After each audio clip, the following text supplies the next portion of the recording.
All right, so we are starting with the true false section we usually do.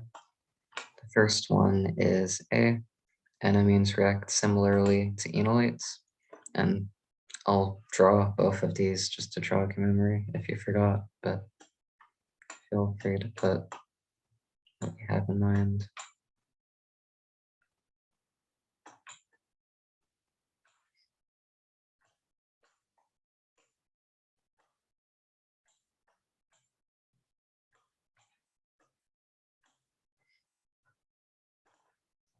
This on the left is an enolate, and then on the right is an enamine. And the question is asking if these can react similarly, like if they can do similar reactions and behave similarly in reactions.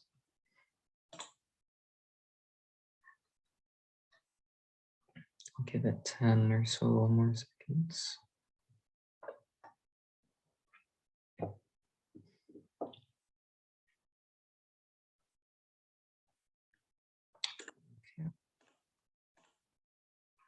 Most of you said this is true, which is correct. I'll explain it briefly just because it's been a while since it was covered in class. These look a little bit different, like when you draw them like this, but one thing, remember for the enolate, we can draw a resonance form pushing the negative charge towards the carbonyl like this. And then that puts a negative charge on the oxygen, and you have this double bond with the alpha carbon, which looks kind of similar to the double bond in an enamine. And then like if we push the lone pair on the oxygen back down, we'd get the enolate again. And we have a lone pair on the nitrogen, which is similar to the oxygen. So we can kind of show that reverse resonance form here too, because there's a double bond there. Could also, that doesn't look great. Could also push the double bond towards the alpha carbon.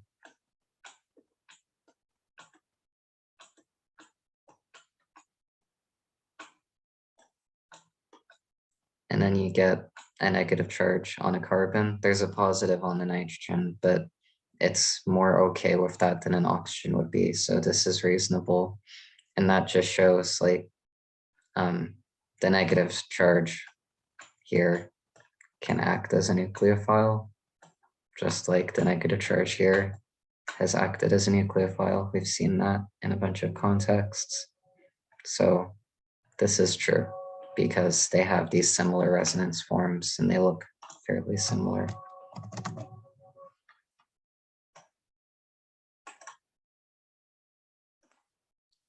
Okay, first one. Second one is enamines are formed under basic conditions.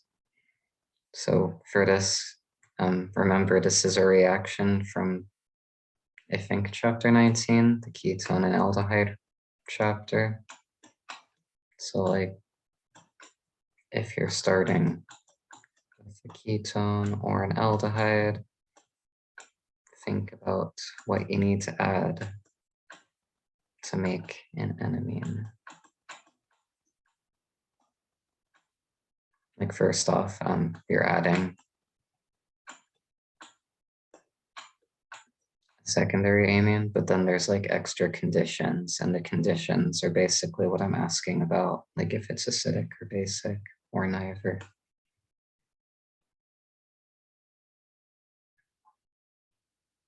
And if you don't remember, that's all right. I'll tell you in a second. Just this reaction's coming up again, and class is cumulative, so it's good to be comfortable. Okay, I'll go ahead and end the poll.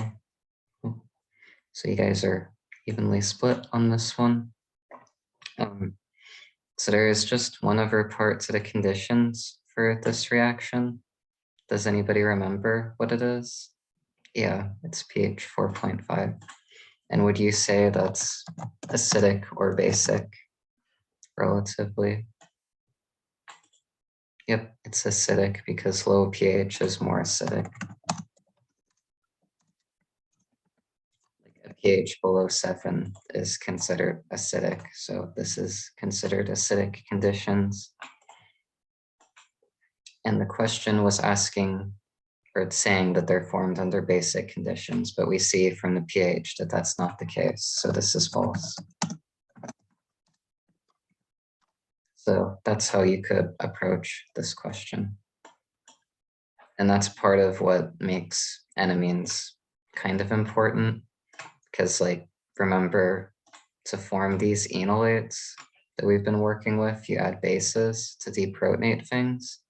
But now that I've emphasized that, you see you need to add an acid to make an enamine, but then they do similar reactions. So different conditions, same reaction. So it's useful. And that distinction might be something you're asked about. So it's good to be aware. Right. If I'm going too fast and you have a question about anything, just let me know. I'll clarify. Otherwise, we'll just kind of keep going. So for part C, it's saying 2-propanol is an example of a Michael donor. And this is like in the context of Michael reactions. So if you can't visualize that, I would draw the structure and consider like, would that be a good Michael donor, or maybe it's a Michael acceptor, or neither. I'll go ahead and start drawing it and give you guys a bit more time to think about it.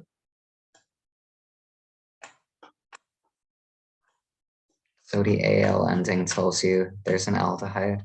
The prop says there's 3 carbons, and then the 2 is telling you where the double bond is. So this is 2-propanol.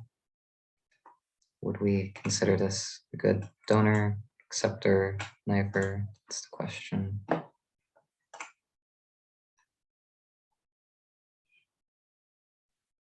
And again, if you're rusty on this, it's okay, because you learned it right before break. It's easy to forget. So I'll end the poll in just a second. Okay. So 3 of you said true, and I'll go over the details of like what makes something a good Michael donor and what makes it a good Michael acceptor. Well, I guess I'll talk about donors more in a couple of minutes, but this is an example of a Michael acceptor, because these reactions, Michael reactions, basically involve enolates attacking conjugated compounds like this, like where you have a double bond on the alpha and beta positions like this. It's conjugated with a carbonyl or something else. And this is important because we've seen this before, like in the ketone and aldehyde chapter. We could draw a resonance form when we had conjugation like this. And then that puts a positive charge on the beta carbon. And then nucleophiles would usually attack the beta carbon. So a Michael reaction is just where the nucleophile here is an enolate, but it's the same kind of thing we've seen before. And this would be the electrophile because of this conjugation, making that a good electrophile.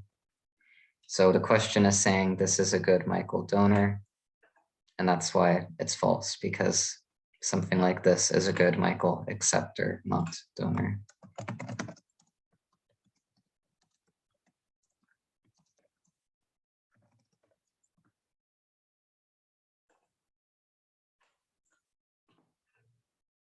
And I'll emphasize what a donor is when we get to it in question 2. Part D is amines typically act as acids. And while you guys are putting what you think for that, I'm gonna erase this.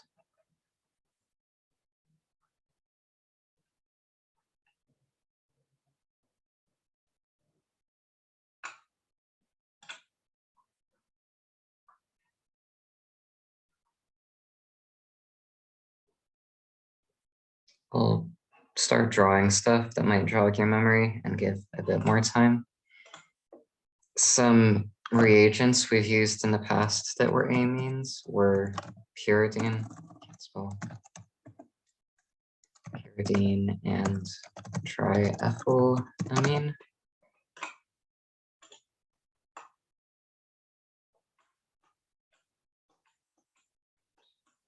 Here's pyridine. Here's triethylamine. And like these are things we've used for specific purposes in the past. So if you remember these, that might help answer this question.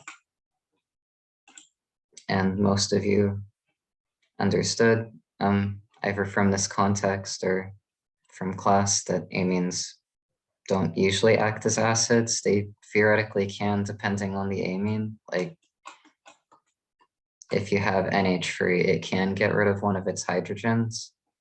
It just has a very low pK. It has a pK of like 35. So it's not a very good acid, but it can be an acid. But it is much better as a base. And like looking at the structure of pyridine and triethylamine, if you remember them, that might emphasize that to you. Because they only have lone pairs, they don't have any hydrogens to give away. And they're good at taking protons that are good bases. Okay. And the last one is E. Amines with fewer than 5 carbons are typically not soluble in water. I'm gonna erase this to make room for that discussion.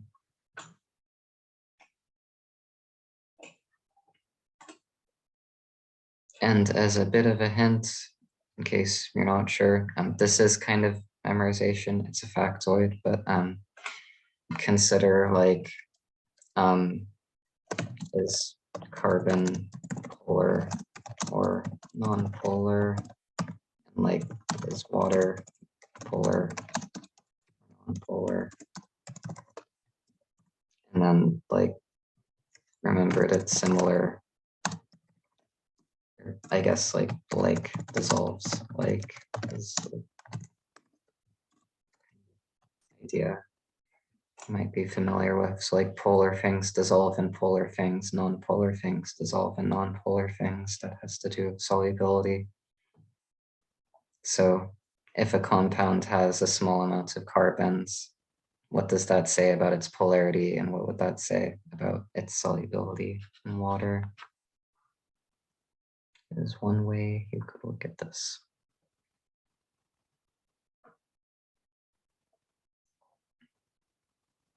All right. Okay. So all of you said it's true.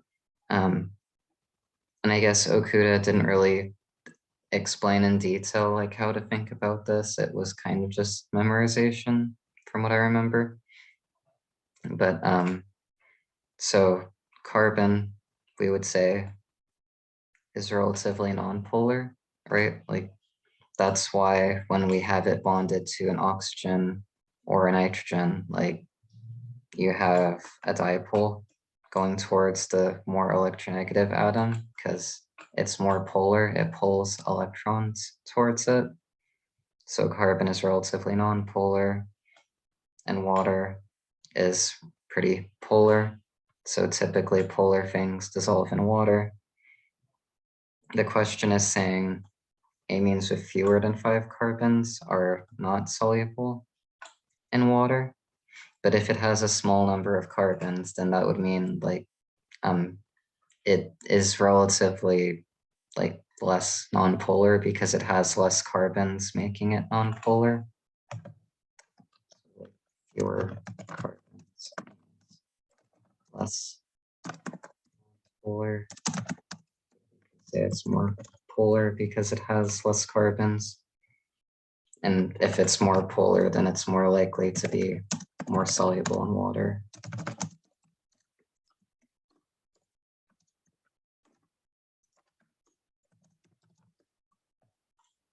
So I only chose 5 as the number because this was straight off of one of the slides, but just as a general idea, like if a compound has less carbons, then it's typically going to be more soluble in water.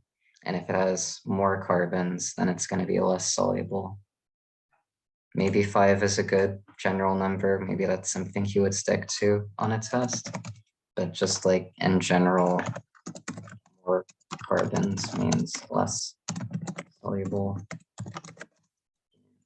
water.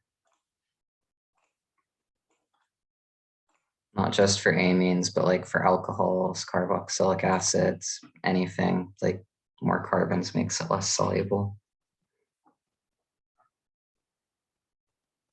Or actually, it makes it more soluble. I just contradicted myself. More, no, never mind. Less carbons would mean less soluble. I'm going in circles. More carbons means less soluble is correct. Sorry, we're to flip-flop. Okay. That is question 1. And I'll go ahead and erase the screen and move on to the next one. If you have any questions about the first one or just wanted to see something for a second longer, let me know. Here is a Michael reaction. And we've seen a lot of different reactions, like involving carbonyls and different amounts of bases and different kinds of bases. And like they react with different things. So like a lot of these reactions are going to look similar. So you have to pay attention to the details of like how much base am I using, catalytic or full equivalence, what kind of base, like this is a weak base, but we also have some strong base reactions. And then what's reacting with what. All of those factors are important. So just make sure to get used to paying attention to details. But this is like a typical Michael reaction because it has a Michael donor here. And a Michael donor is usually something that has 2 carbonyls beta to each other like this. It has a ketone and an ester beta to each other. And that makes it a good donor because this hydrogen that's alpha to both of them has a really low pK. Its pK is like 10. It's a number to be familiar with. So that's pretty low. That's a pretty strong acid. It's easy to take that proton and make an enolate. It's like dicarbonyls are good Michael donors.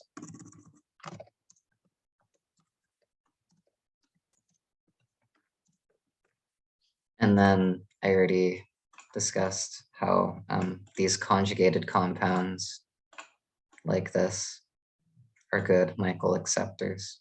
When you have an alkene conjugated with a carbonyl or something else that it can have resonance forms with.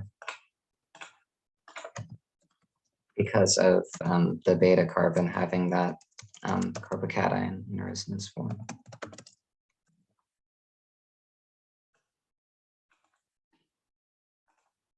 So for a Michael reaction to work, you need both a donor and an acceptor. That's one thing to look for. And then the conditions are catalytic weak base.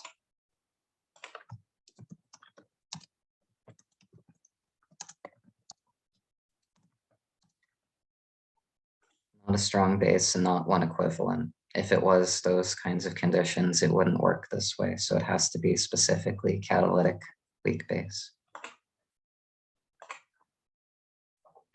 Okay.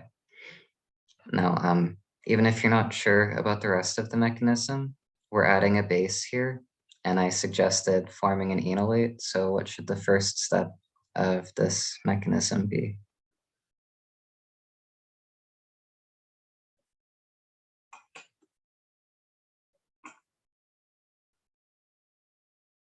If we're adding a base, what does it want to do?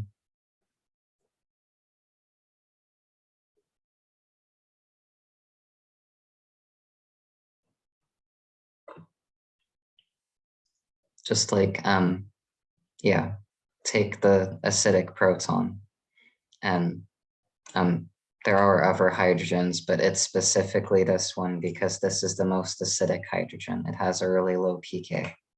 All the other ones would have higher pKs. They wouldn't want to be taken as much. So we do an acid-base reaction, take the proton, and we make an enolate.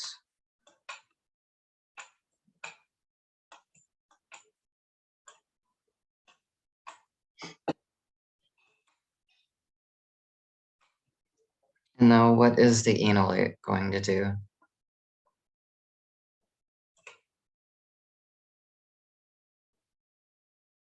And I'll go ahead and draw something to give a bit of a hint.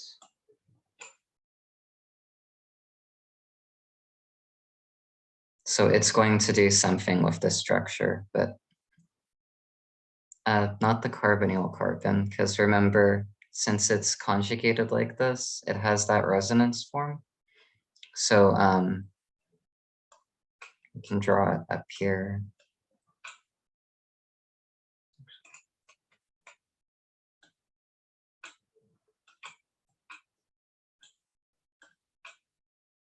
Remember, we can draw a resonance form where the alkene goes towards the carbonyl carbon, like this.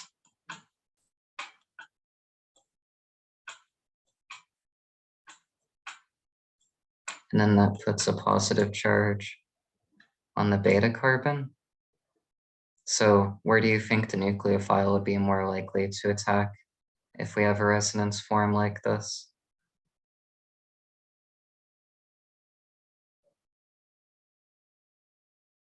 In both resonance forms, the carbonyl carbon has a double bond on it, so it's pretty happy as it is. It's not that electron poor. But when we show this resonance form, the positive charge here like indicates that that's a pretty electron poor spot, so that's a better electrophile.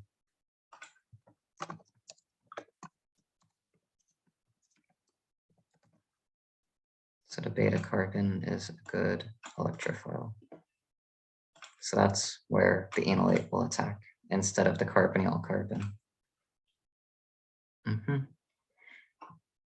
And we saw this in, I think, chapter 19. It was the ketone and aldehyde chapter. I don't know if that's the chapter, but it's the ketone aldehyde one.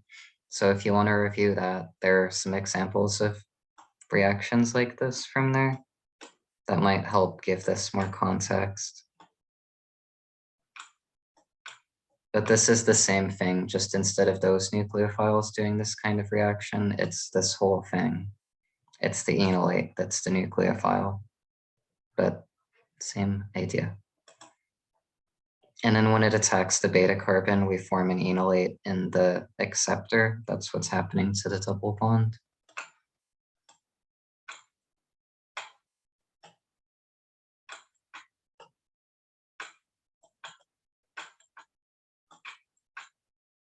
So we are forming a new bond at the alpha position here. That's in green. And then we have this structure with the rest of the stuff we added. We have an enolate here. We never want to end a reaction with a positive or negative thing. You always want to deal with it somehow. So what are we going to do to this enolate down here?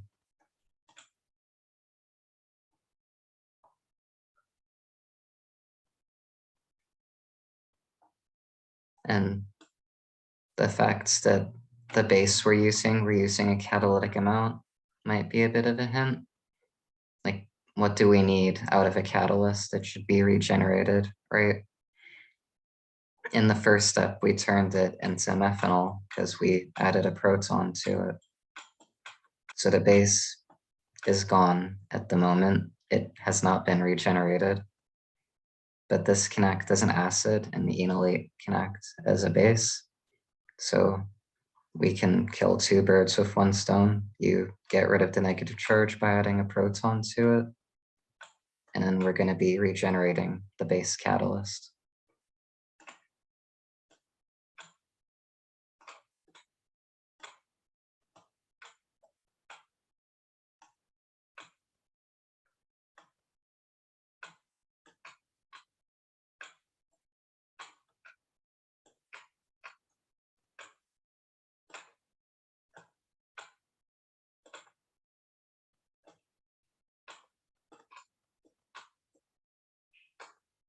And this is the product you end up with.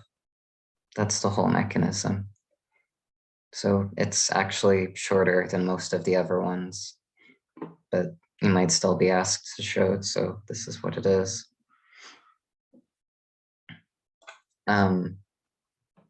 A couple other notes, and feel free to interrupt me with questions about anything while I'm talking. This doesn't have like a typical product like the aldol reaction did and Claisen did. Like, remember, aldol had beta hydroxy ketones and aldehydes. The product always had an alcohol beta to a ketone or an aldehyde. And remember, Claisen always had a ketone beta to an ester in the product. Like, that was always the case. So if you didn't have that, you knew you messed up somehow. For Michael, it's not exactly like that. Like, the donor can be a bunch of different things, as we'll see in the next question.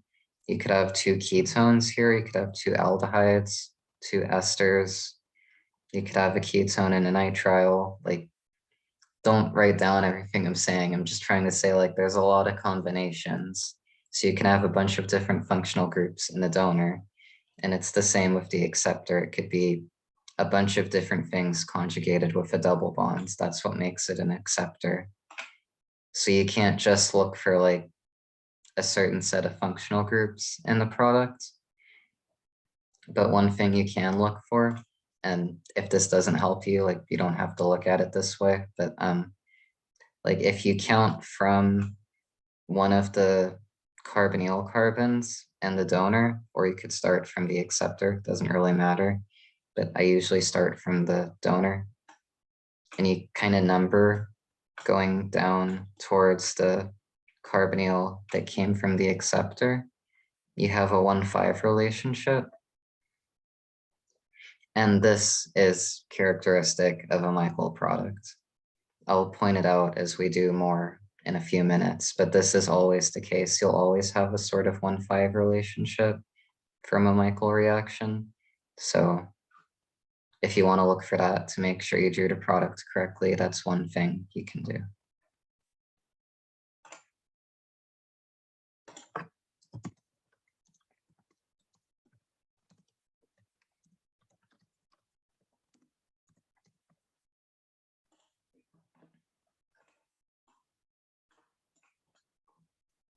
And one other little detail, like, just in case you changed your notes or anything based on this, I remembered during lecture before break, like the Tuesday before break, somebody asked Okuda, I'm gonna go ahead and erase the screen, but somebody asked him, like, if this structure was the same one we would use for like acetoacetic ester synthesis. And Okuda said, no, this is for malonic ester synthesis. He might have been tired or confused, I'm not sure, but that wasn't the case. Like, this is for acetoacetic ester synthesis. That's the structure you would typically use for it.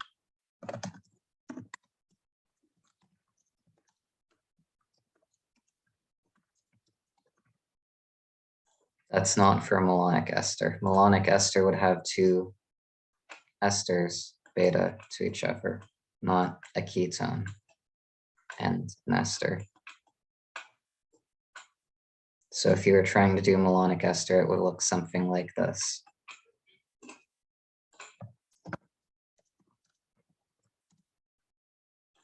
If you like realized that already, that's good. Just in case people switched their notes based on that, I wanted to make sure that was the case.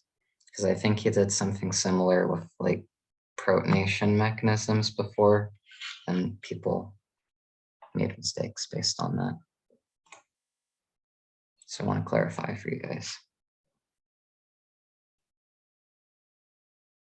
Okay, and yeah, other than that, that's all I'm gonna say about Michael reactions. So yeah, just go on to the next one. And I won't show the full mechanism for the rest of these. I'm just going to kind of summarize it with the nucleophilic attack. But if you want to practice drawing the mechanism yourself, feel free to. That might be good to get comfortable with it. Now, we're going to have like a mixture of reactions. Like some of these in this question will be Michael, but some might be aldol or Glycine or something else. Like it's going to be a mixed bag, and that's how the final is going to be. So here's where like paying attention to the conditions will pay off, because you'll be able to distinguish one reaction from another. So for this first one, well, actually for all of these besides one, like we're going to have a dicarbonyl like this. So that's a sort of general characteristic of this question. It's what we're pairing it with that's different. So we have a catalytic weak base as the base we're using. And then we have this aldehyde as the thing we're reacting with. So does anybody have any ideas what kind of reaction we're doing based on these conditions?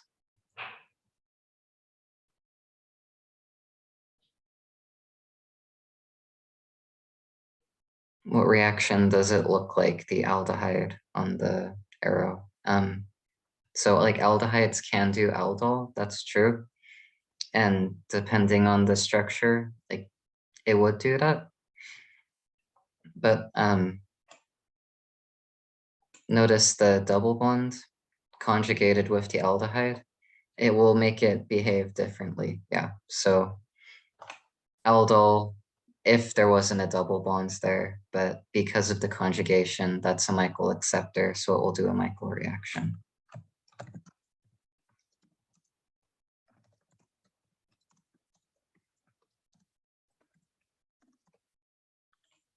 And then we have a Michael donor here because it's a dicarbonyl.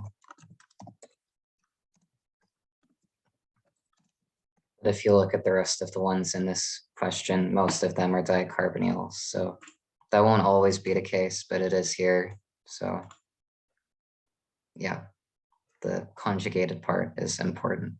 And then the catalytic amount of weak base is also good for Michael.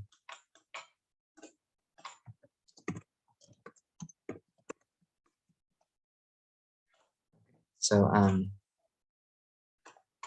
again, I'm not showing the full mechanism, but the enolate is going to form here at the alpha position. And remember, for a Michael reaction, the enolate will attack the beta carbon, not the carbonyl carbon. So it will attack here at the beta position.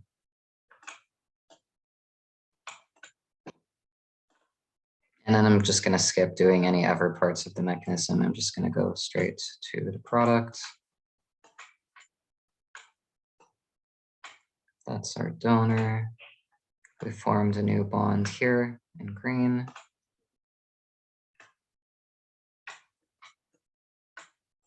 And then this is what we get at the end. And again, I'll like number from one of the carbonyls in the donor to the carbonyl in the acceptor. And you can see it's a 1-5 relationship. So that's consistent, and it will be for the rest of them. So again, if you want to look for this to like make sure you drew it correctly, that's one thing you can do. And another thing that I do, like you don't have to do it, but it helped me. I like drawing Michael products like in this way that I'm showing you. Like this is the bond we're forming in green, and I kind of just draw it pointing straight down and make it kind of long to give myself space. And then like I draw the acceptor in the same orientation it was given to you in.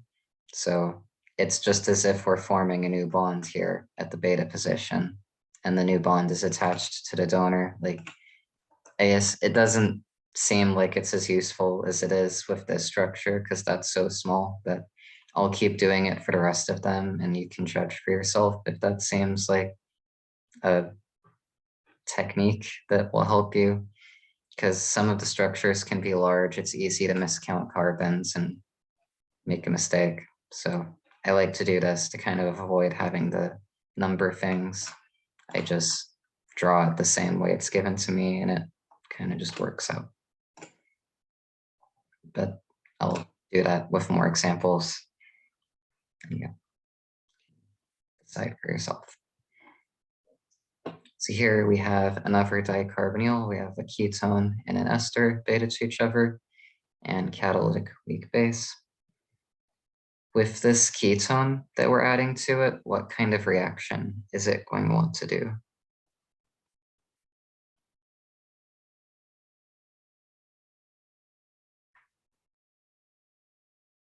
Yep, Michael again, because that's conjugated. So this is a Michael acceptor.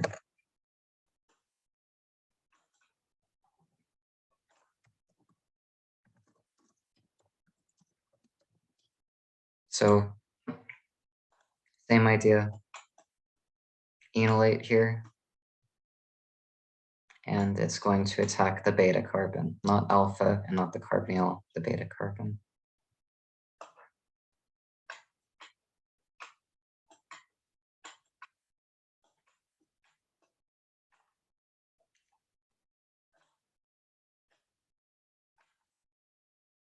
So we're forming that new bond.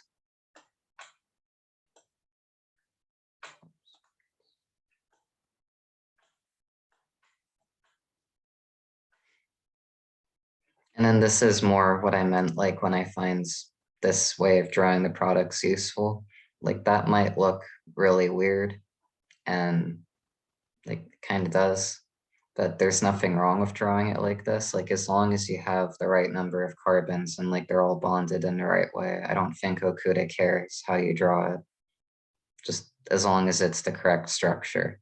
So if you like look at this, and you look at this, like it's the same orientation. I just drew a new bond on the beta position. So that's how I kind of keep it consistent, make sure I don't mess things up. Or you could number the atoms, whatever you prefer. And then again, if we number from the donor to the acceptor carbonyl, it's a 1,5 relationship. So still consistent. I'll keep doing this, but hopefully you see the pattern. It's always going to have a 1,5 relationship. Okay. Next one has dicarbonyl again, catalytic weak base, and we're adding this aldehyde to it. What kind of reaction are we doing here?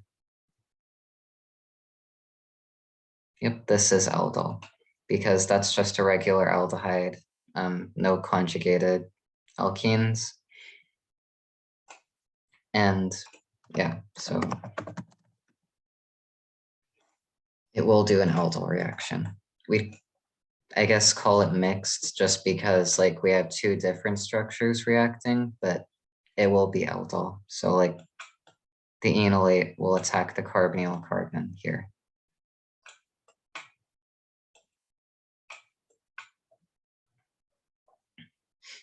Right, and just gonna draw a bit of a dividing line.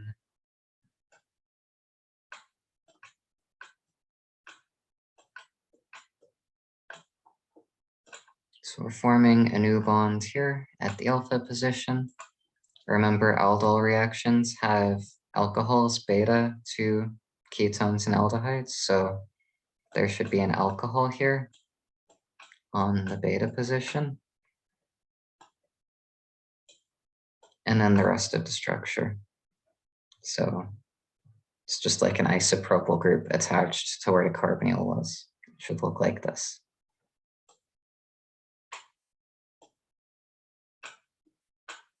That's just showing like the alcohol is on the beta position. That's consistent.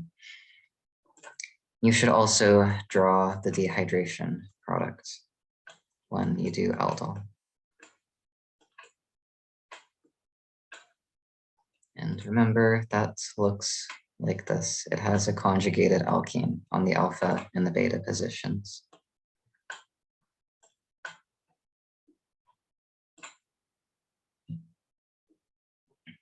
Okay. So the lack of a alkene in the reagent makes a big difference in how it reacts. So just important to pay attention to that kind of detail. I'm gonna erase the screen to make the screen less crowded. Just a second. If you have any questions, feel free to let me know.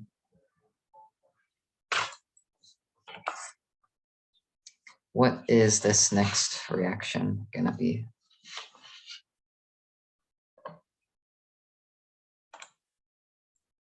Another dicarbonyl, catalytic weak base.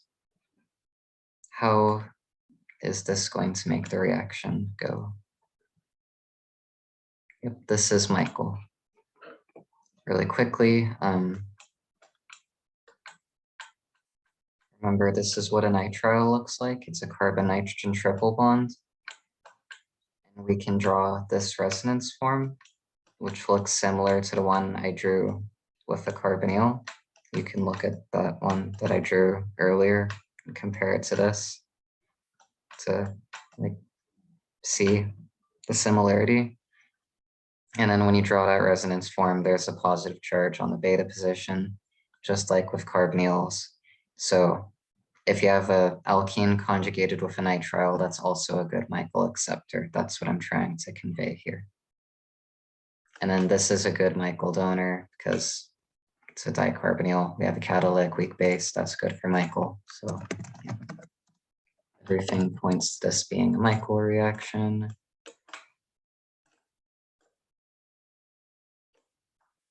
Enolate attacks the beta position.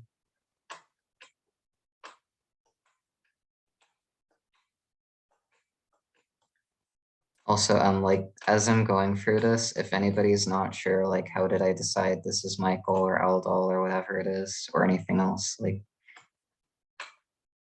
feel free to ask. Like I'd rather slow down, but make sure you're comfortable with the content than just assume everybody understands it and leave you behind. So yeah, like just ask if you're not sure how I decided what kind of reaction we're doing or anything. And then this is how you would draw the product. And if we draw, or if we number from the carbonyl to the carbon and the nitrile, you see it's a 1,5 relationship again. So that's consistent. How about this next one? Here we have a nitro compound, catalytic weak base, and then this ketone. How is this going to react?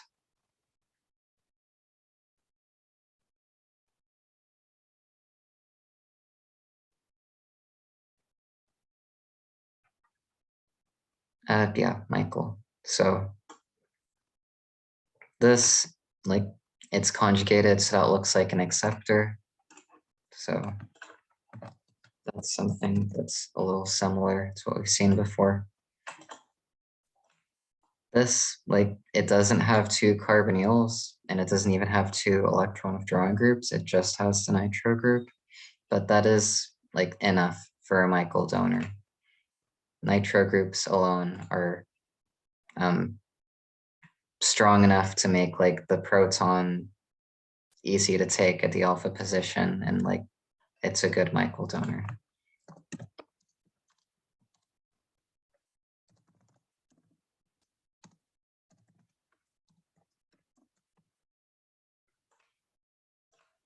This is the only case where it's like just one functional group in a donor that like it's actually a good donor. Everything else needs like two carbonyls or a carbonyl and a nitro. Like there has to be two things beta to each other, but nitro is okay by itself. And then I've been showing you examples of acceptors. They're just those conjugated compounds. So yeah. So you'd form the enolate alpha to nitro group, and then it will attack the beta position. And nitro group, we're forming a new bond here.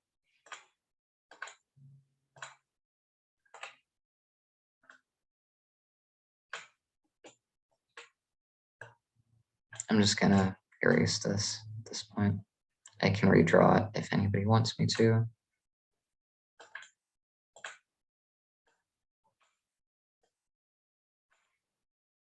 Again, this might look a little goofy, but like it's the same orientation as it was drawn on the reaction arrow. So it's pretty easy to see like I drew the product correctly because it looks the exact same way. You don't have to count the carbons or anything. It just looks the same, so it's good.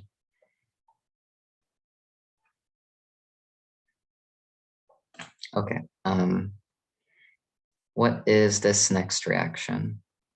With two esters beta to each other, and then this series of steps.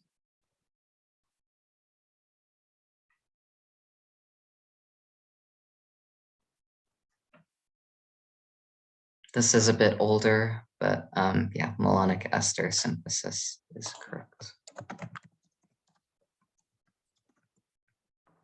And this has a characteristic product.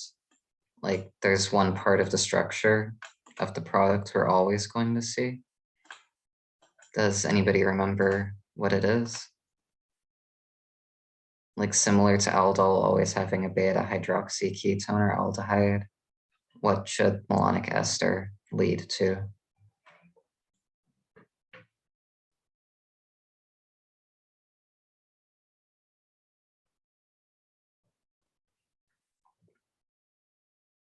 And if you don't remember and you don't remember this on a test, like you can work through the details on a test, but it's much faster to remember what it typically looks like. So typically, yeah, it leads to carboxylic acid, and specifically, it leads to a substituted acetic acid. So, like you can start by drawing acetic acid, which is this in blue. It's two carbons with a carboxylic acid.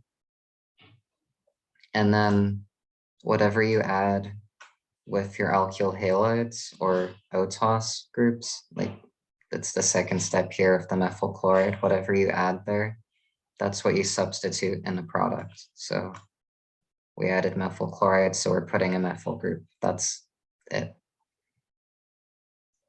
There are like details to this that you should know. Like in the first step, you're adding a base to make an enolate, and then the enolate reacts with the methyl chloride.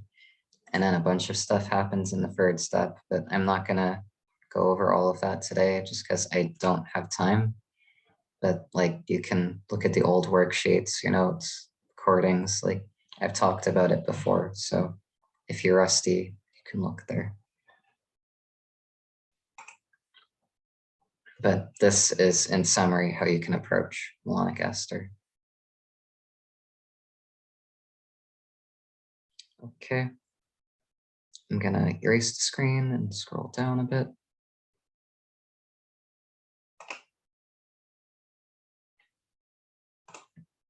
So here we have an ester, just an ester, and we're adding one equivalent of weak base and then acid.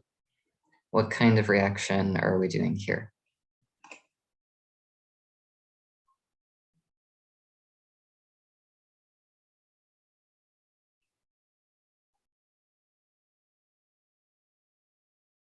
And again, like the conditions are very specific.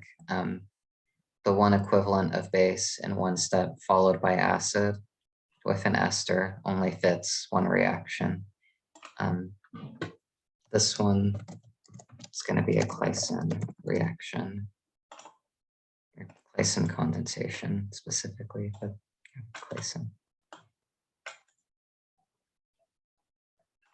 And that involves we're adding the base to make an enolate like we have in the other reactions. And then the enolate will attack the carbonyl carbon of a second ester.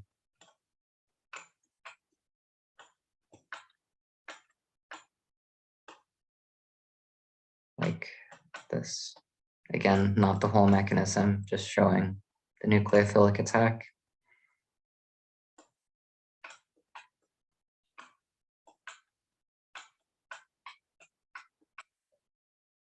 forming a new bond at the alpha position. And you should remember that Claisen reactions give beta keto esters. So there should be a ketone beta to the ester here. And then we have the rest of the structure. So it should look like this.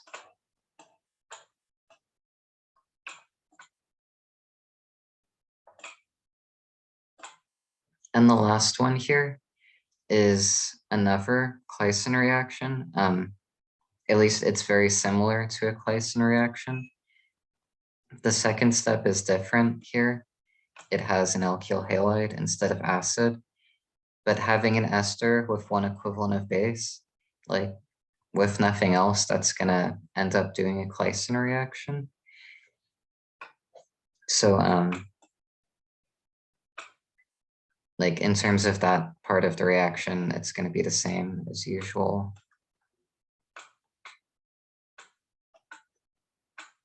You have an enolate at the alpha position. It attacks the carbonyl carbon of another ester. And I'm gonna draw an intermediate here.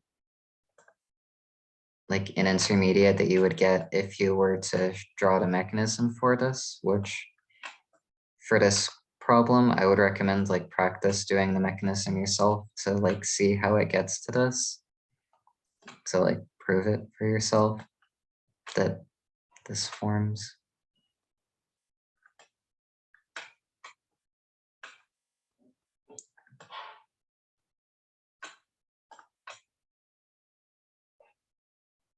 Okay, that's good. And then you have an enolate. So you have an enolate at the alpha position. It's alpha to both carbonyls.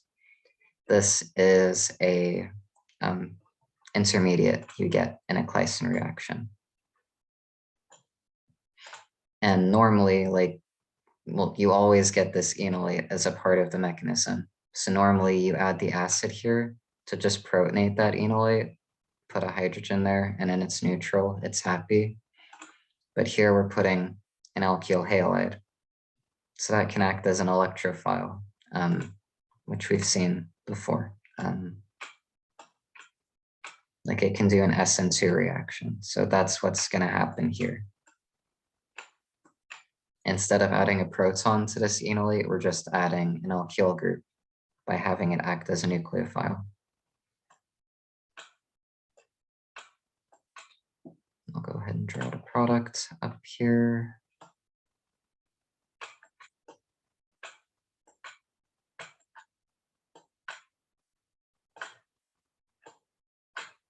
So again, like that's the new bonds we formed in green. We have a ketone here, beta to the ester. And then we just added an ethyl group to the alpha position.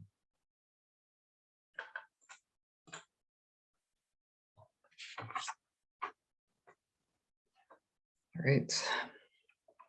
Oops.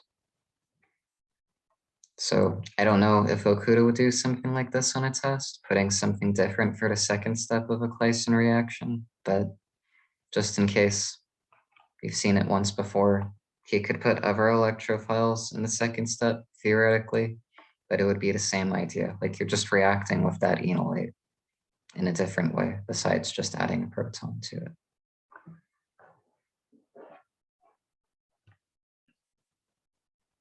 Yeah. Here, we're starting with aldehydes and ketones, and we're doing a 3-step reaction, where in the first step, we're adding secondary amines. That's what we're doing in all of these, along with pH 4.5. And then we're adding a Michael acceptor in the second step, and in the last step, we're adding water and acid. I'm just gonna go ahead and walk through this and probably won't ask many questions, but if you have a question for me, feel free to stop me. So I already brought this up earlier when we were doing the true false. Remember, like a secondary amine with pH 4.5, adding to a ketone or an aldehyde, that's gonna give you an enamine.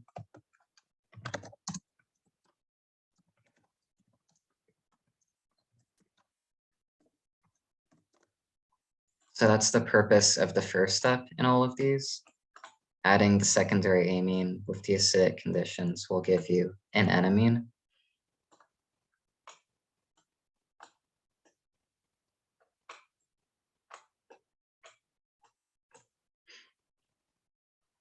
And well, no. So yeah, it gives you an enamine. And then remember, enamines have that resonance form that puts a negative charge on the beta position. So like, just as an example, remember, like you can push the lone pair towards the double bond from the nitrogen. That puts a negative charge on the alpha position. So we can do that here too to save a bit of time. I'm not gonna show the resonance form being drawn, but this is what it ends up leading to. And then this that looks like an enol, this species that looks like an enolate can then react with the Michael acceptor the same way a regular enolate would. So that was the purpose of forming the enamine. And then the last step here, adding water and acid, that's to reverse the enamine formation.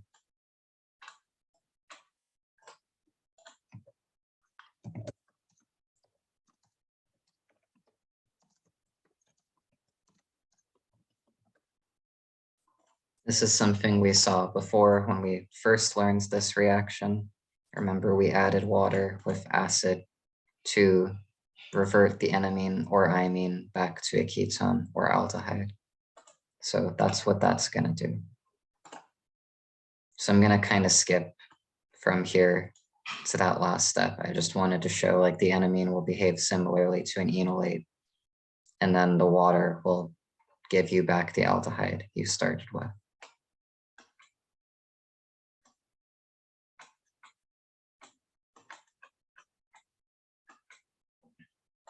So in the end, we formed a new bond here from that nucleophilic attack.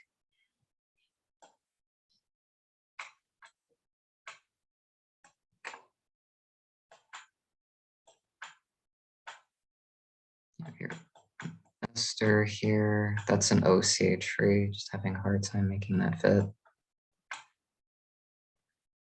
And it should look something like this.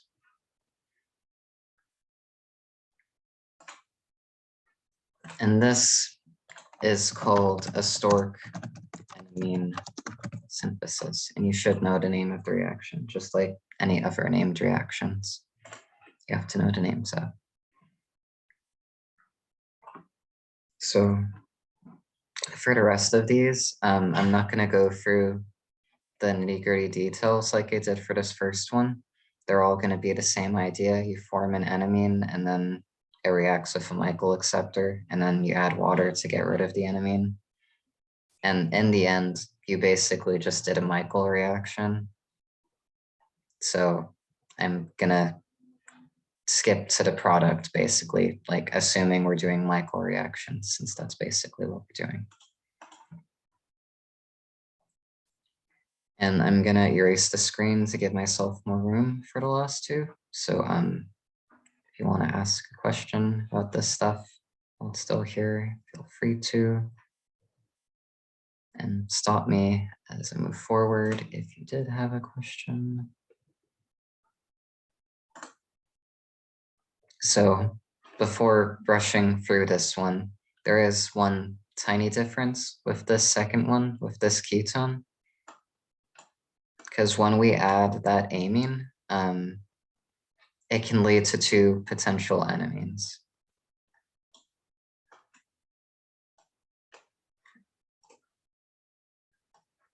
It can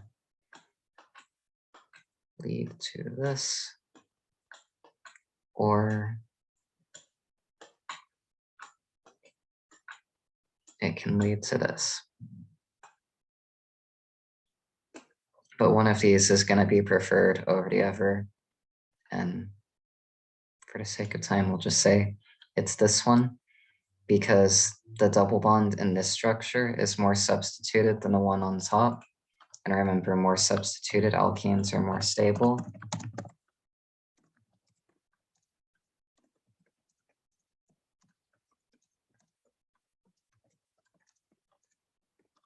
So that's the preferred one in an enamine. So that's going to be the one that forms more. That's going to be the one that reacts more. And that's going to lead to the major product.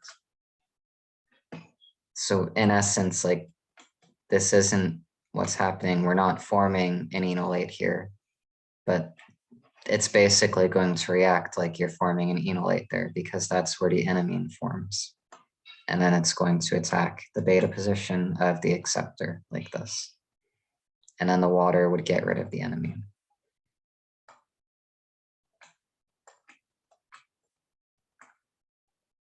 And in the end, you're forming a new bond here.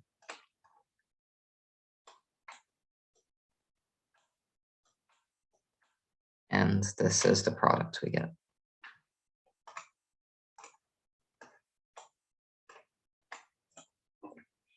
And something I said yesterday during workshop that I'd like to repeat because I think it's a good general note.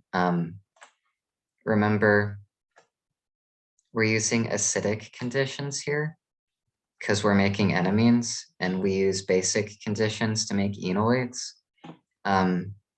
If you had added a base to this structure, then we would have wanted to form the enolates on the less substituted side here.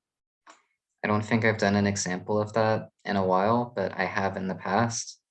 You might remember like when we added bases to make enolates with ketones, it always gives you the less substituted enolate because the base prefers to take the less sterically hindered proton. So yeah, like that's a general note. Bases prefer less hindered proton. So add on sub side. Like because of those factors, when you're adding a base, it's gonna add whatever you're adding on the less substituted side. But with acids, you only care about stability of the alkene. So add on more substituted side.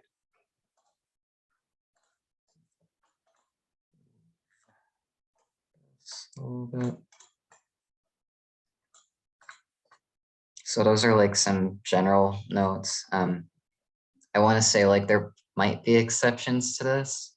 There might be cases where like a base will prefer a more substituted side, but at least in the context of like these enolate reactions where we add stuff to alpha positions, I think this is pretty consistent.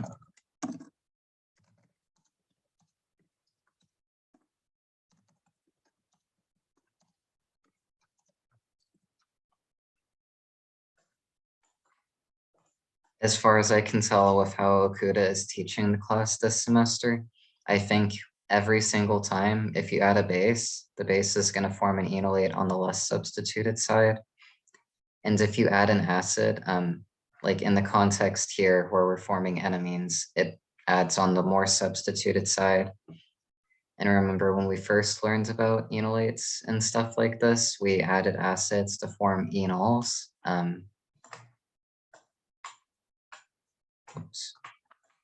Enols, like if we were starting with this structure, this would be an enol. And remember, enols preferred forming the alkene on the more substituted side, just like the enamine here. So just be aware that acid versus base, like it changes the selectivity of where you add stuff. So yeah, hopefully that tip is helpful.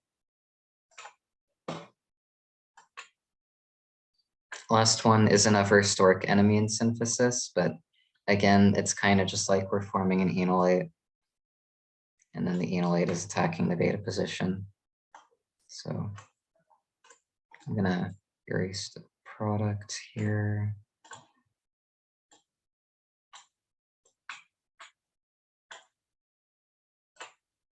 You're forming a new bond here.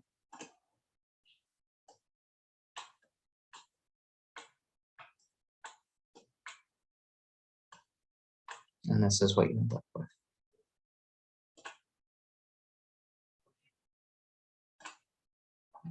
Okay. I'm gonna go ahead and erase the screen and go on to the next one. As always, let me know if you had a question. I'll go back. Here's a bit of nomenclature. And I'm also asking to identify amines as primary, secondary, or tertiary. So for this first one, the parent chain is gonna be named as an ester because esters just get higher priority than amines. Carbonyls in general have like the highest priority you're gonna see in this class in terms of like what you choose as the parent chain. So that means we're gonna start numbering from the carbonyl carbon like this. And again, like we're gonna name this as an ester. And because we're naming it as an ester, we're not gonna like use the amine ending that we would use if we named this structure as an amine. We have to call the amine a substituent. And when it's a substituent, you call it an amino group. We actually saw this earlier in the semester, but remember, we call it amino. So when you're naming an ester, the first part is to name the part that came from the alcohol. Here, that is the methyl here. Just like underline it. So that's how the name's gonna start with methyl for the ester. And then the amino group is on carbon 4, so that's 4 amino. It's 5 carbons long, so that's pent. And then it's an ester, so you use the O8 ending. So this is how you would name it. Again, methyl came from the ester part that I underlined there. And then this is for the amine, it's 5 carbons, so pentanoate. And this is a primary amine because it has 1 carbon-nitrogen bond. That's what makes it primary.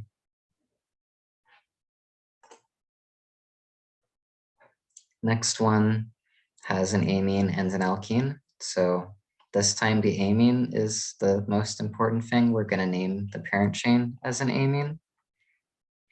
And because of that, we're gonna want to prefer numbering from the side closer to the amine. So this is how we're going to number the structure. Now we have a methyl group here on carbon number 2. And we also have one here attached to the amine. When we have substituents attached to nitrogen like this, instead of using a number to say where it is, you use the letter N in a name.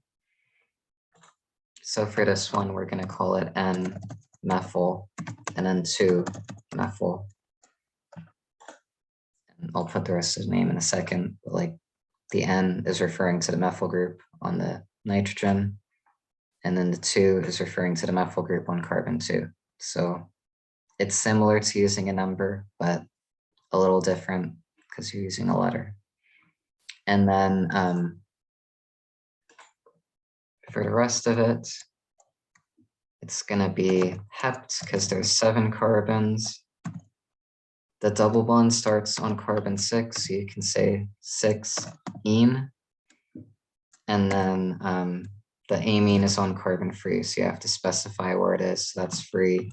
And then the ending is just amine. It's literally the same as the functional group. So the ending is a lot easier to remember than most of the other things we've looked at. And this amine is secondary because it has two carbon-nitrogen bonds.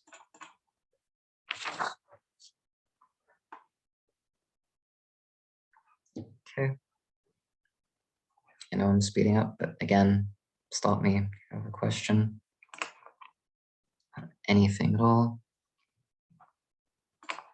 This next one, in every case, like I didn't really say it because I think it was a little more clear last time. Like this was the parent chain that I have circled in red and blue, instead of like calling this the parent chain that I have circled in red, because you want to use like the side that's attached to the amine that has the most carbons as the parent chain. That's why the blue was the parent chain up here. And it's always going to be the same case with any amine. Like you want to use the most, or like the part with the most carbons as the parent chain. So in this one, that's going to be here, circled in orange, because that has 5 carbons. In red, that's 2 carbons, that's an ethyl group. And then down here, I'll erase these because it's getting crowded, but like here, that's 3 carbons, that's less than 5. So the 5 carbon cyclopentyl group is going to take priority as the parent chain, which means that we're going to call the ethyl group and the propyl group substituents on the nitrogen. So this is going to be N ethyl, N propyl, and then the parent chain is cyclopentyl because it's a 5 carbon cyclic ring. And then just amine for the ending because it's an amine. So again, like, oops. This is for the propyl group. This is for the ethyl group. And then the cyclopentyl is from the parent chain. And this was a tertiary amine because it has 3 carbon-nitrogen bonds. And the last one here, this is going to be the parent chain because that has 4 carbons, while the other 2 have 3 carbons each. And then these are isopropyl groups. So this one is going to be called NN isopropyl. And then that's a tert butyl group for the other one. So it's going to be called tert butyl amine. So it should be named like this.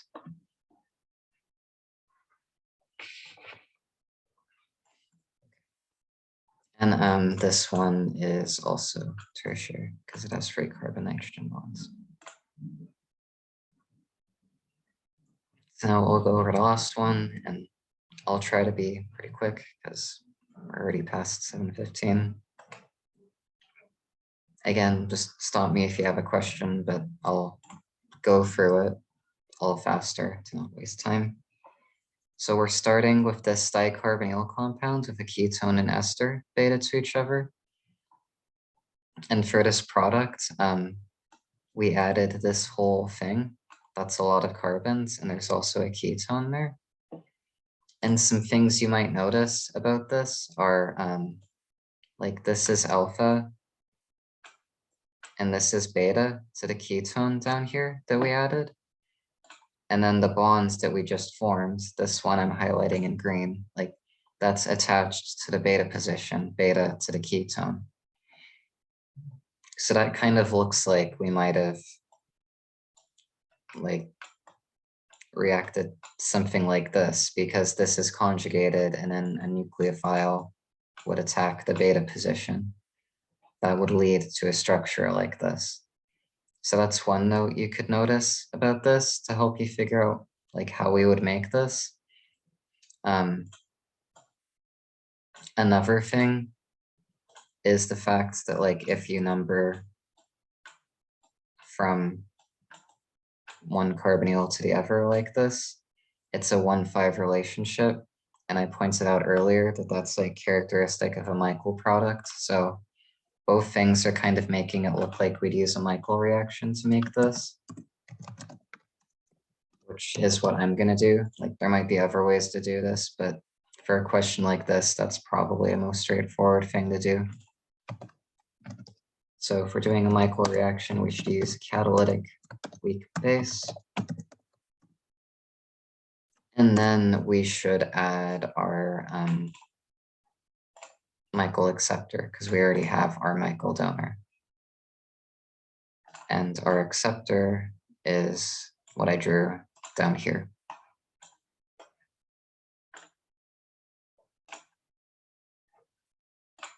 So all of this will combine to give that product. For the next step, we're reducing the ketones, but not the ester. So there's a specific reagent we should use to just reduce the ketone and not the ester. And here, that's NaBH4. And then in the second step, when you use hydride reagents, don't forget that you have to add acid. I've noticed a lot that like when coordinating with students, they tend to forget the second step. It might be like because you know it's there, but you don't spend the time doing it while you're practicing, but leaving that out on a test would make you lose points. So don't forget that hydride additions are two-step things. You have to put the acid as the second one. Otherwise, you'll lose points. Next, we're turning the ester into a carboxylic acid. Transformation here. So to do that, you'd want to do hydrolysis. You want to add water and an acid catalyst. Like this. That is just a hydrolysis reaction. And then in the last one, we're forming this, and we're also making a sort of cyclic structure. So we went from a linear structure to a cyclic structure, which indicates that we did some sort of intramolecular reaction. That's always going to be the case. Like if you go from linear to cyclic in one reaction, that means you did something within the molecule. That's the only way for it to kind of close on itself like that. And then this is a cyclic ester we have here that I've circled. Also call that a lactone, but it is a cyclic ester. So to do this reaction, like we're trying to make an ester, we just have to make the ester form. And you might recall that if you add an alcohol to a carboxylic acid, you get an ester. We have an alcohol here. We have a carboxylic acid here. So if they reacted with each other, that would give the ester we have there. You just have to put the right conditions. For this, that is catalytic and anhydrous HCl. So something like this.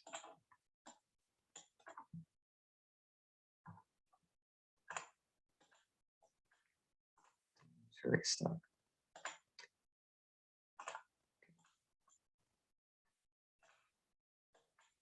So yeah, that's it.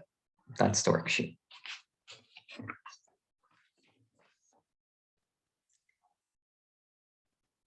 Could it react with the other alcohol? Yeah, it could.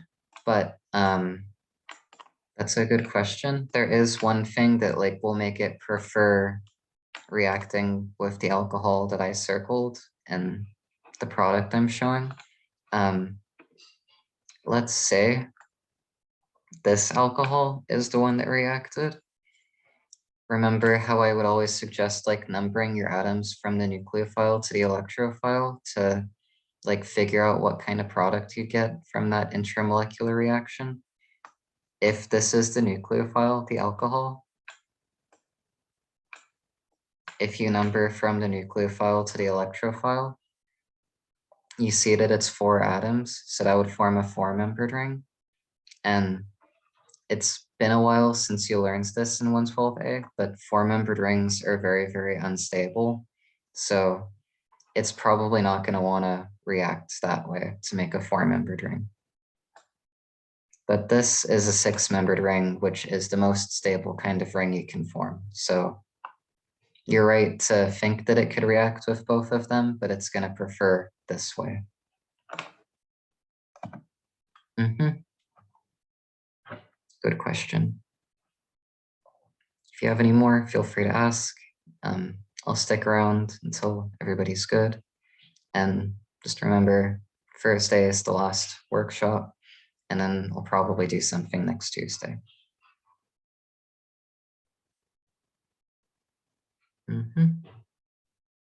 Have a good rest of your evening.